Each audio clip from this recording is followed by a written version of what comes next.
ഇതിനിടെ കൊല്ലം ജില്ലാ ആശുപത്രിയിൽ ജീവനക്കാരന്റെ തലക്കടിച്ച് രോഗി നഴ്സിംഗ് അസിസ്റ്റന്റ് സുരേഷ് ബാബുവിനാണ് അടിയേറ്റത്. ശ്വാസം മുട്ടലായി വന്ന സെബാസ്റ്റ്യനാണ് ആക്രമിച്ചത്. ഐസിയുവിൽ വെച്ചായിരുന്നു സംഭവം. തലയ്ക്ക് പരിക്കേറ്റ സുരേഷ് ബാബുവിന്റെ കഴുത്തിന് പൊട്ടലുമുണ്ട്. ഇയാളെ മെഡിക്കൽ കോളേജ് ആശുപത്രിയിലേക്ക് മാറ്റി. ഇന്ന് പുലർച്ചെയാണ് ഈ സംഭവം ഉണ്ടായത്. കൊല്ലം ജില്ലാ ആശുപത്രിക്കുള്ളിൽ വെച്ചാണ്.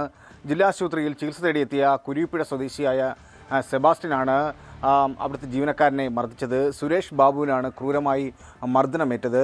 ഐസിയുവിൽ വെച്ചായിരുന്നു. പനിയും ജലദോഷവും അതുപോലെ തന്നെ ശ്വാസം മുട്ടിനെ തുടർന്നാണ് സെബാസ്റ്റ്യൻ ചികിത്സ തേടി എത്തിയത്.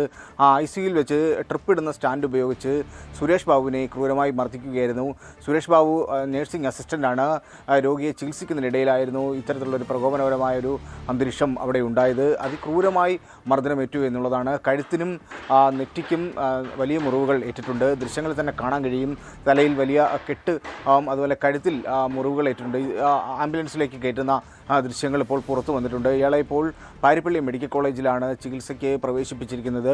അതുപോലെ തന്നെ ചികിത്സ തേടിയെത്തിയ രോഗി ഇപ്പോഴും ജില്ലാ ആശുപത്രിയിൽ തന്നെ ചികിത്സയിൽ തുടരുകയാണ്. സെബാസ്റ്റ്യന് ചില മാനസിക പ്രശ്നങ്ങളുണ്ട് എന്നാണ് സെബാസ്റ്റ്യൻ്റെ ബന്ധുക്കൾ ആശുപത്രി അധികൃതരെ അറിയിച്ചിരിക്കുന്നത്. ഈ സംഭവവുമായി ബന്ധപ്പെട്ട് തന്നെ ആശുപത്രിയിലെ ഹെഡ് പോസ്റ്റ് ജീവനക്കാരെല്ലാം തന്നെ സ്ഥലത്തെത്തുകയും പോലീസ് ഇരുവരുടെയും മെഴി രേഖപ്പെടുത്തുകയൊക്കെ ചെയ്തിട്ടുണ്ടായിരുന്നു.